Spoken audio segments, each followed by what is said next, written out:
There is a hollow feeling that comes not from an empty stomach, but from a mother's heart when she cannot fill her child's. I know that feeling better than I know my own name. And I know the weight of a small, gold band in the palm of your hand, and the crushing lightness that follows when you trade it for a moment of joy. Hello, my dear friends. I am Ash. Welcome to my hearth, to the space where we share stories not just of what happened, but of what it felt like. This is a story carved from the hardest days of my life, a story about the sacrifices that are made in the quiet, and the debts that are remembered across a lifetime. If you have ever known love that hurts, love that gives until there is nothing left, then you will understand this tale. So, settle in with a warm drink, and if this story touches that quiet place in your heart, remember to subscribe and share your own memories in the comments below. This is the story of the birthday cake that cost a wedding ring. The winter of my son, Samuel's, 7th birthday was the coldest I have ever known. It wasn't just the bite in the air that seeped through the cracks in our tiny apartment's windows, it was a cold that had settled deep in my bones, in my spirit. Arthur, my husband, Samuel's father, had been gone for 2 years. A sudden fever that the doctors called pneumonia. It took him, and it took the future I thought we had, all in one brutal week. I worked. I sewed seams in a garment factory until my eyes blurred and my fingers were raw. But the money was a leaky bucket, rent, the electric bill, a little food. There was never anything left over for luxuries.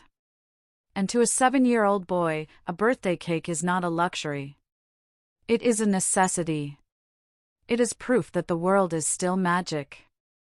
The week of his birthday, I knew we were in trouble. The rent had taken everything. The cupboards held a half bag of rice, a few potatoes, and a can of beans. That was to last us the week. The hollow feeling in my own stomach was a constant companion, but I had learned to ignore its gnawing whispers. I would give Samuel my portion of rice and tell him I'd eaten at work. He was too young, too trusting, to question it. But he questioned the cake. His big, brown eyes, so like his father's, looked up at me 3 days before his birthday. "Mama," he said, his voice full of a hope that felt like a knife in my heart. "Will there be a cake? With chocolate? And my name?" I cupped his cheek, my thumb brushing over skin that was still so soft. "Of course, my love," I heard myself say. The lie came so easily, fueled by a desperation that tasted like metal in my mouth. The most wonderful cake. That night, after he was asleep, I truly looked at our home. I took inventory of my life. There was nothing of value. The furniture was secondhand and scarred. The television was a small, grainy thing. My clothes were worn thin. And then my eyes fell on the small, wooden jewelry box on my dresser. Inside, there was only one thing left. The last tangible piece of a life that felt like a dream. My wedding ring. It was a simple band, not thick, but pure gold. Arthur had saved for months to buy it. He'd slipped it on my finger in the sunshine of a spring afternoon, his hands trembling. "It's a promise, Ellie," he'd whispered. A promise of a lifetime. It had never left my finger until the day the funeral home director had gently suggested I remove it. Since then, it had lived in that box, a sacred relic of a love that death could not erase. Now, I held it in my palm. It was so small, so light. But it carried the weight of every dream we'd ever shared. I closed my fingers around it. It was warm from my skin. I could almost feel Arthur's hand in mine. "I'm sorry, my love," I whispered into the silent, cold room. "It's for our boy. For his smile." The next day, on my lunch break, I walked to a pawn shop I had passed 100 times, always averting my eyes. The bell above the door jingled, a cheerful sound that felt like a mockery. The man behind the counter had kind eyes, which somehow made it worse. "How much for this?" I asked, my voice barely a whisper as I placed the ring on the scarred glass counter. He picked it up, examined it with a loupe. "It's good gold. Simple. I can give you $60. $60. For a lifetime of promises. For the symbol of the greatest love I would ever know. My throat closed up. I wanted to snatch it back, to run from this place. But I saw Samuel's face, his hopeful eyes. I nodded, unable to speak. He counted out the bills. They felt dirty in my hand. I walked out of that shop feeling lighter and emptier than I ever had in my life. The ghost of the ring was a cold band around my finger. I didn't go to the grocery store. I went to the proper bakery, the one with the beautiful cakes in the window that Samuel always pressed his nose against. I pointed to a chocolate cake with vanilla frosting. "Can you write 'Happy Birthday, Samuel' on it?" I asked. In blue. That night, I presented him with the cake. His joy was a physical thing, filling our shabby kitchen with a light I hadn't seen in years. He blew out the 7 candles with a mighty puff, his cheeks round and rosy. He ate 2 slices, the chocolate smearing all around his smiling mouth. He was happy. He felt celebrated. He felt loved. And I watched him, my heart breaking and swelling at the same time. Every sweet bite he took was paid for with a piece of my past. I could feel the absence of the ring on my finger like a fresh amputation. But his smile was a balm. It was worth it. It had to be worth it. The years that followed did not get easier, but they changed. I worked harder. I took on more shifts. I went to night school and learned to be a bookkeeper, a trade that paid better than sewing. We moved to a slightly better apartment. Samuel grew into a quiet, serious boy who understood the value of $1 far too well. He never asked for anything. He saw my tiredness, my worn-out shoes. He knew. He was brilliant. He won a scholarship to a university far away. The day I put him on the train, my heart was a riot of pride and a grief so profound I could barely breathe. The house was so quiet without him. The silence was a heavy blanket. He called every Sunday, his voice getting deeper, more confident. He graduated at the top of his class. He got a job in a city even farther away, in a gleaming glass tower. He sent me money, more money than I knew what to do with. I put most of it in a savings account. I didn't need much. My life was small, quiet. I had my garden, my books, my memories. He visited for holidays, but the visits grew shorter, further apart. His life was there, in that world of money and ambition. My life was here, in this small house that was finally, truly, my own. He would buy me gifts, a new coat, a fancy coffee maker. They were generous, expensive, but they felt transactional. As if he was trying to pay for something.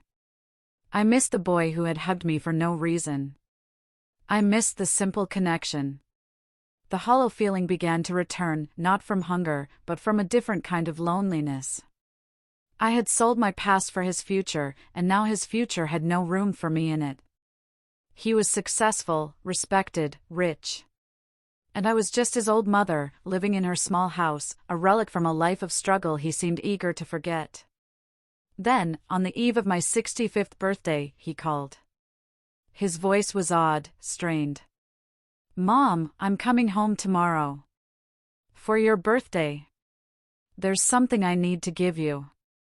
"You don't have to give me anything, Samuel," I said.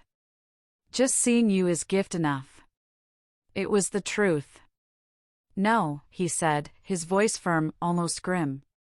"This is different. I'll see you at noon." The next day, I waited. I baked his favorite cookies, a nervous habit.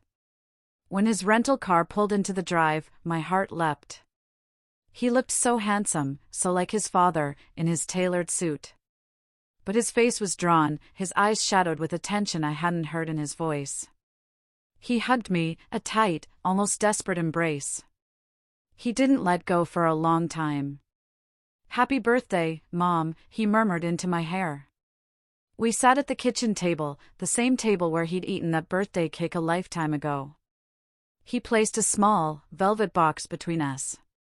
My breath caught. It was a ring box. "Samuel," I began, my voice trembling. "Open it," he said, his eyes glistening. With shaking hands, I lifted the lid. Nestled inside on a bed of black silk was a ring. But it wasn't new. It was my wedding ring. My simple, gold band. I stared at it, utterly confused. I looked from the ring to his face, which was now streaked with silent tears. "How?" I whispered. "I've been looking for it for 10 years, Mom," he said, his voice thick with emotion. "The pawn shop. The man, he was old, but he remembered you. He said you had the saddest eyes he'd ever seen. He kept a record. He sold the ring to a collector a year after you pawned it. It took me a decade and a small fortune to track it down. I bought it back last month." I was speechless. I could only stare at him, at the ring, the world tilting on its axis. "I never forgot that cake," he continued, a sob catching in his throat. "I was 7, not stupid. I knew we had no money. I knew you went without food for me. And when I saw that cake, I knew. I knew a miracle had happened. It wasn't until I was in college, thinking about it, that I realized the only thing of value you had left was your wedding ring. Your last connection to Dad." He took the box from my numb hands, lifted the ring out, and took my left hand. "I have spent my whole life trying to be successful enough to pay you back," he said, his tears falling freely now. "I thought if I could give you money, a big house, security, I could erase the memory of you selling the most precious thing you owned for me. But I can't. I can never pay you back. Because that cake wasn't just a cake. It was your love, made tangible. It was your past, sacrificed for my future." He slid the ring onto my finger. It was a perfect fit. It felt like coming home. "I don't want you to have a big, empty house somewhere," he whispered. "I want you to have this back. I can't give you back those hungry years. I can't give you back Dad. But I can give you this symbol of the love that held us together. My success means nothing if it wasn't for your sacrifice. I've been so blind, Mom. I've been trying to give you everything except the one thing you ever wanted. Me." He knelt beside my chair, like a little boy, and laid his head in my lap. I stroked his hair, my own tears falling into the dark strands, my other hand clutching the ring on my finger as if it were a lifeline. The hollow feeling that had lived inside me for so long, the one born of hunger and loss and loneliness, finally filled. It filled with the weight of a simple gold band, and the profound, heartbreaking love of a son who had finally understood. He hadn't brought me a revenge, or a fortune. He had brought me back a piece of my own soul. And in doing so, he had given me back himself. The debts of the heart are the hardest to settle, my darlings. They are not paid with money or grand gestures, but with understanding, with memory, with the courage to face the sacrifices that were made for us. My story is not one of revenge, but of a reckoning, a gentle, powerful reckoning of love. If this tale has touched you, if it has reminded you of a sacrifice made in your own life, then honor that memory. Share this story, subscribe for more journeys into the human heart, and let me know in the comments what you would have done for a loved one's smile. Until next time.